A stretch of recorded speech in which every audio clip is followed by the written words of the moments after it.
Welcome to this week's fabulous fall adventure. There's new experiences, fresh surroundings, and comforting food. What are we serving from today's harvest? Apple pie cookies! Your taste buds will be amazed by these caramel apple pie cookies.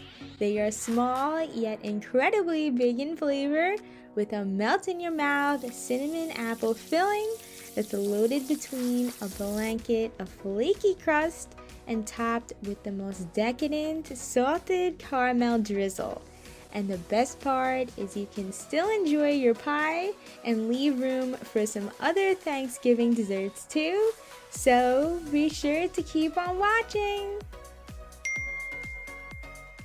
Let's get our crust started by mixing our dough.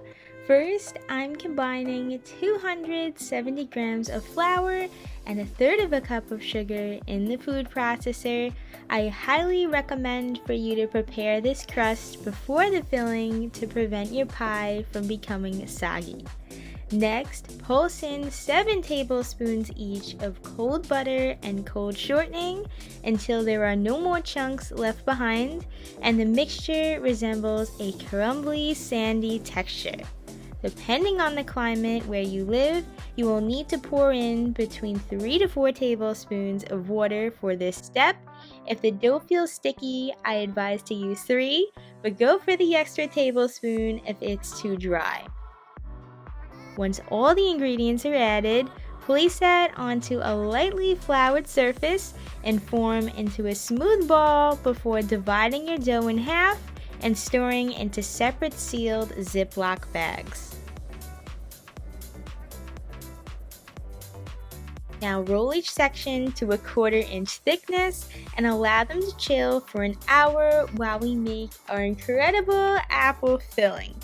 I have to say, the golden delicious apples bake perfectly to a tender and sweet crisp. Another plus is they cook really quickly, so now's your chance to try them out if you haven't already. To prepare them, peel 4 medium-sized apples, then remove the cores and dice them up into small chunks. And guys, if you haven't already, join the party and subscribe! Coming soon is a whole month of Christmas and holiday recipes on my channel, so you don't want to miss out. I just finished slicing the apples and put them in a mixing bowl along with the juice of half of a small lemon, 2/3 of a cup of sugar, 1 tablespoon of flour, and 1/2 teaspoon of cinnamon. Give those a toss to evenly coat the apples with that cinnamon sugar mixture. In a large skillet, you are going to melt 2 tablespoons of butter and stir in your apples, simmering until they start to soften. These taste even better when they are caramelized and slightly browned.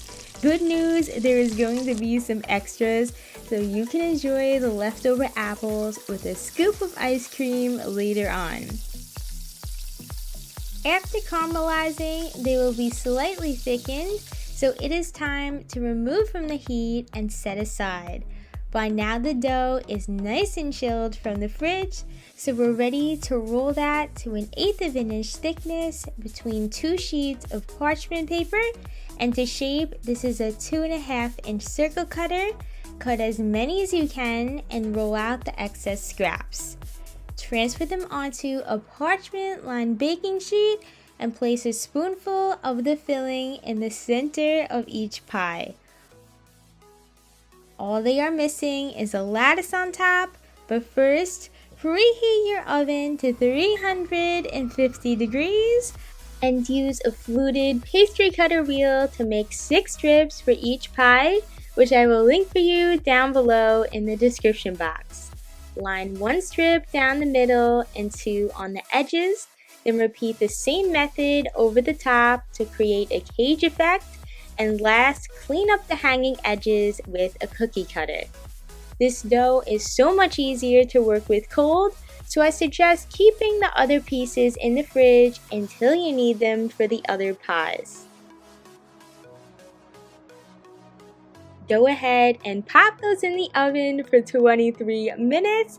It's so hard to wait, but you can't forget about the salted caramel drizzle.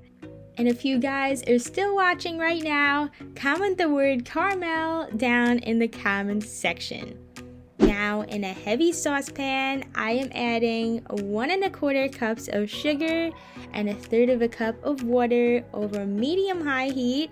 In the meantime, do not stir this at all or the caramel will crystallize. But if you see any sugar on the edge of the pot, use a damp pastry brush to clean it without touching what's in there. Carefully monitor this at all times because too dark of a brown will result in a bitter tasting caramel, so we are aiming for a rich amber shade. After it has reached that color, I'm just pouring in a combination of 5 tablespoons of butter melted in the microwave with 2/3 of a cup of heavy cream by whisking quickly but without splashing. When it starts to come together, whisk in some salt based on your liking, and our caramel is near done. Just let it set for 30 minutes to thicken and drizzle as much as you desire on the cookies with a pastry bag or spoon. Make sure to grab one before they're all gone. Now let's put this to the test.